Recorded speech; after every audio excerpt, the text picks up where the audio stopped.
Ako po, sabihin ko sa inyo, Moro National Liberation Front member ako. Kombatan po ako. Umawag po! Kombatan ako. Umawag po!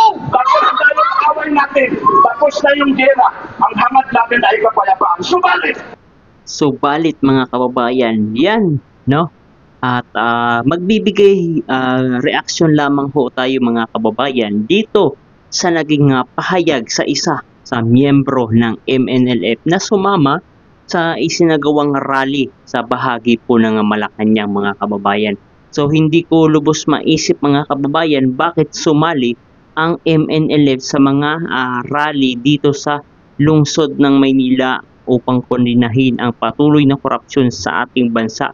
Ibig hong sabihin nito mga kababayan, talagang maging yung MNLF, yung mga Muslim community ay galit na mga kababayan sa patuloy na korupsyon sa ating bansang Pilipinas. So eto mga kababayan, panoorin ho natin yung buong sinabi nitong isang miyembro ng MNLF, no? Moro National Liberation Front. Kung pinagkailangan, mawag ko. Hindi po kayo, nanong naman yung mga kababayan, lahat po sila sa kayo. Kabayan po na tayo na mag-iwan. Grabe mga kababayan, pinagmumura na ho si John Vic Remulla. Pinagmumura na ho si John Vic Remulla. Ay grabe mga kababayan, no? Pinagmumura pala si John Vic Remulla mga kababayan. So grabe, napakasakit po mga kababayan na matanggap ang mga matitinding salita, no? Galing dito sa ating mga kababayan at mga Muslim community na sumama dito sa rally sa bahagi ng Recto. Grabe, sabihan ka ba naman ng PI, grabe, tapos sasabihin lang ni Remulla mga kababayan, okay lang yun.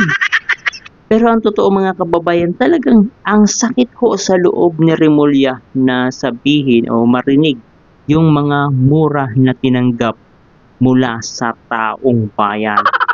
Ngayon, at ito, buuhin na rin natin mga kababayan, panood dito, no?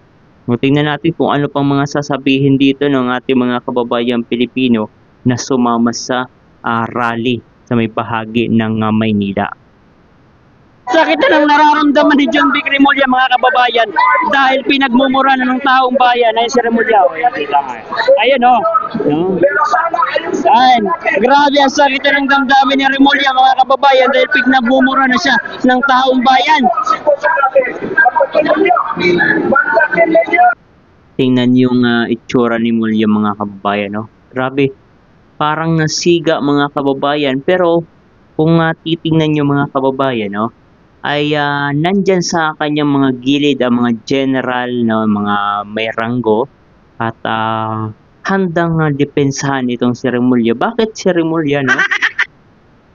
Dapat pumunta siya sa mismong harapan ng mga nagrarally, no? Para talagang mapakupa, lalong-lalo na yung galit ng ating mga kababayan. Hindi ho magawa ni Remulla dahil natatakot din ho si Remulla. Dahil mga kababayan, kapag hindi ay lumapit itong si Remulla, panigurado iisipin ng kanyang mga tauhan baka mapahamak si Remulla. Kaya sabi, dyan ka na lang sa likod at huwag kang malikot. Yun lang mga kababayan. Grabe. So ito, tutuloy na natin yung panunood mga kababayan. Grabe talaga mga nangyayari ngayon sa ating bansang Pilipinas. Ang dami na umalis na mga investor mula dito sa Malaysia. Talagang lumipat. Lumipat sa amin. Sa Davao. Ayun, no?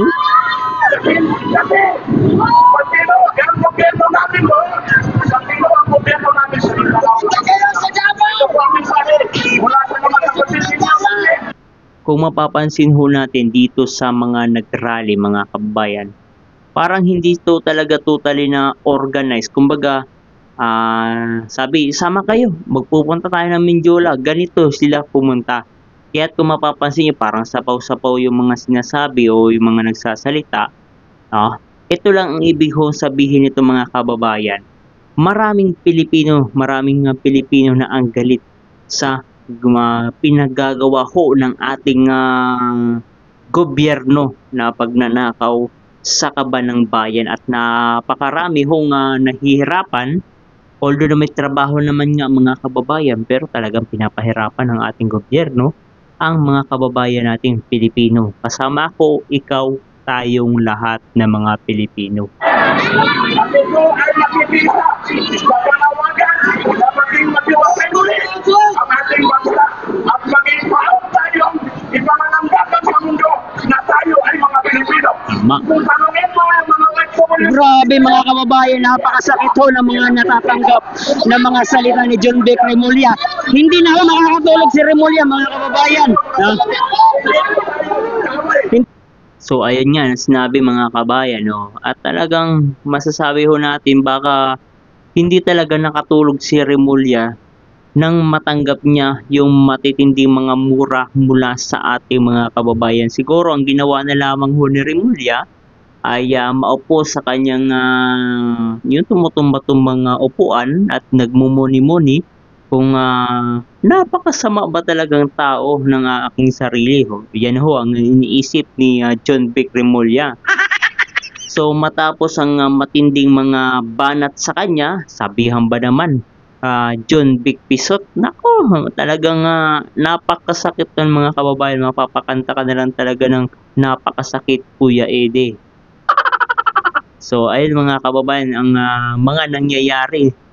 At grabe din yung mga barikada dito, no? Parang ayaw ho talaga nila na makita ng publiko ang bahagi ng Mindiola oras ng kung mayroong rally o mga pagtitipon yung ating mga kababayan dahil ay posibleng natatakot ho sila mga kababayan. Hindi na ho makakatulog niyan mamaya si Remulla at pinagmumura na siya ng taong bayan. magkakasama tayo dito, magkakapatid mo tayo dito. Pero kilala niyo kami, sino kami mga taga Mindanao? Mayroon kaming isang salita. Sana po, panalangin natin sa Diyos na magkakaisa tayo muli at gagabayan tayo muli. Magulat yung mga leader natin, magulat sila at sana po ay pupunta tayo sa isang direksyon na kung saan nagkakaisa po tayo. Tingnan. So grabe, napakatapang din ng nagsalitang MNLF mga kababayan. No? At for the first time mga kababayan, ngayon ata ako nakarinig ng isang speaker o yung nagsasalita kabayan na miyembro ng MNLF o MILF, pwede rin no, kabayan no? Kasi nga talagang nahirapan na ho sila, lalong-lalo na yung panahon ngayon ni Bongbong Marcos, mga kababayan, na yung BARM parang babaguhin na nila. Napakaganda na sana yung plano ni Pangulong Duterte doon sa BARM para sa mga Muslim community, mga kababayan nating Muslim, pero binago na naman at ginagawa ng kumbaga, kaya naman nagkakaroon ng kaguluhan na naman sa Mindanao dahil sa kagagawa ng administrasyon, yung administrasyong Marcos, dahil parang gusto nilang baguhin yung nangyayaring ruling o yung batas patungkol dito sa BRMM o Bangsamoro Autonomous Region Muslim in Mindanao. Tingnan ninyo yung ginawa dito sa atin ngayon. This is a classic example of oppression. Why? Wala ko kaming dalangan. Kundi mga blackouts lang. Bakit ganito ang barikada? Parang kinulong nyo na rin ang Pangulo doon sa Malacanang. So, di ba ayan mga kababayan, no? Nabanggit din ng ating MNLF na member, no? Na grabe yung mga barikada papunta ng Malacanang. Actually mga kabayan, yung barikada na ho yan, medyo maluwag pa ho yan para noong INC rally noong November 16, 17, 18 dahil nga grabe yung mga container van na iniharang ho dyan bukod pa sa mga dubli-dubli na mga barbed wire, no? Isang klase ng barbed wire itong hinarang ho nila dito na talagang masasabi ho natin magkamali ka lamang ho ay panigurado masusugatan ng iyong napakaganda at napakakinis na balat. Wala kaming dalang ano. Amun sa kami dito peacefully with our loving heart, with this country. Ako po, sabihin ko sa inyo, Moro National Liberation Front member ako. Kombatan po ako. So ayan na nga mga kababayan, no? Sinabi, talagang bulkara ng sinabi na ito ay si Sir ay isang MNLF, isang combatant ng MNLF na dati mga kababayan ay kalaban ho nila ito. Kabakbakan ho nila ito sa bahagi ng Mindanao. Ito mga MNLF dahil sa ginawa ni Pangulong Duterte ay nagkaroon ng kasunduan at nagkaroon ng kapayapaan sa bahagi ng Mindanao. Pero ngayon mga kababayan ay tila nagbabalikan na naman. Ang nangyayari noon ay talagang bumabalik dahil sa binagong sistema para dito sa ating mga kababayang taga Mindanao. So ang panawagan talagang mag-resign talaga itong si Bongbong Marcos Jr. Kombatan ako. Bakit na yung away natin? Tapos na yung gera. Ang hamad natin ay kapayapaan. Subalit, paano natin maabot ang kapayapaan? Kung Grabe. magandang direksyon. MILF pa. So sinasabi ho dito ay MILF, no? Pero mga kababayan, ito po ay MNLF yung nagsasalita. MNLF, Moro National Liberation Front. Member pala mga kababayan, nandito na pala. Kung ang presidente natin may problema. Mga kapatid, sumisigaw man ako. Hindi ko ako galit. Ilalabas ko lang ang aking salubin. Sayang na. So tama yun, no? Naglalabas ho ng saloobin. Kahit naman sino mga kababayan kapag binigyan ho ng pagkakataon na magsalita laban sa ating gobyerno, no? At magbigay ng mga suggestion, mga opinion mga kababayan, pwede yan sa ating malayang bansang Pilipinas. Pero talagang ngayon nararamdaman ho natin na parang nawawalan ho yung kalayaan ang ating mga kababayang Pilipino. Kaya naman yung binili ko ng ticket. Ang layo ng basilan, pumunta ako dito para lang ang basila ko. Para nila ito. Alam ko, mayroong gantimpala mula sa Diyos na ibibigay sa atin. So tama yun, no? Merong time para sa pagbabago ng ating bansang Pilipinas. Pero kailangan ho natin mga kababayan na magkaisa para sa kabutihan at kagandahan ng ating bansang Pilipinas. Mga kapatid, huwag natin sayangin ang oras natin. Nagkakahiya na po ang bansang Pilipinas sa international community. Huwag na tayo magbulag-bulagan. Magtulungan po tayo. So ayun nga mga kababayan, no? Grabe yung pahayag ng isang MNLF leader o yung member. Sabi niya, nakakahiya na ho tayo sa iba't ibang mga bansa. Kapag nalalaman ho nila na ganito yung sitwasyon at ganitong ginagawa ho nila, talagang grabe ho mga kababayan. Kami ko ay nagpapasalamat sa kawanihan ng pulisya sa pamumuno ng Secretary of the LG, Sir David Rimulya.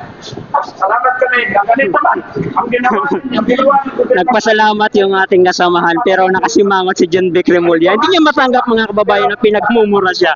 Eh yung ating kapulisan, mga kakampi ho natin yan. Pero itong si John Vic Remulla, malungkot si Remulla! Grabe, no? Grabe yung mukha ni Remulla mga kababayan. Dahil nga, ayun, nagpasalamat nga ito nga isang member ng MNLF ang hindi lang humatanggap ni Remulla ay ang ating mga iba pang mga kababayan ay talagang nagsisigawan, pinagmumura na ho itong si John Vic Remulla. Grabe. Kung ako kay Remulla, bakit ko titiisin kung pwede naman akong umalis, no? Hindi na pinigay ni Remulla! Maraming salamat at sa muli natin pagkikita inshallah. Secretary, wapay ko kayo. So, yan tapos yung naging pahayag ng isang member, mga kababayan ng MNLF, Moro National Liberation Front. So, ibig lang ho sabihin ito mga kababayan ay patuloy ng lumalala ang sitwasyon sa ating bansang Pilipinas dahil kung saan ay nakikialam na rin pati ang MNLF at ibang mga grupo pa upang kondinahin mga kababayan ang patuloy na nangyayaring kaguluhan, korupsyon at hindi natin malaman kung saan po tayo patungo, no? Lalong-lalo na sa time po ni panahon ni Pangulong Pinoy, merong pangyayari na naging back channel, kumbaga nakikipag-usap mga kabayan itong si Trillanes para sa tawag nito sa China, at nangyari na nga mga kababayan yung hindi natin inaasahan after a month or months ay napasakamay na ng yung China ang isa sa isla ng ating bansang Pilipinas. Kaya naman malalaman ho talaga natin mga kababayan na sila ang gumawa ng kalokohan sa ating bansang Pilipinas. Kaya naman pati ang mga MNLF mga kababayan ay nakiisa na sa panawagan na Marcos resign dahil hindi na maganda ang ginagawa ni Marcos kasama ng kanyang pinsan na si Bongbong Marcos Jr. So hanggang dito na lamang mga kababayan at maraming salamat sa inyong walang sawang pagsuporta dito sa ating YouTube channel at dito sa ating ginagawang reaction video dahil ang lahat ng mga video ay hindi ho ninyo mapapanood agad-agad. Merong time na makikita nyo pero may time na hindi nyo makikita. At least sa pamamagitan nito mga kababayan, may info kayo na nangyari nga ito sa may bahagi ng rekto. So hanggang dito na lamang at mag-ingat po kayo sa lahat ng pagkakataon.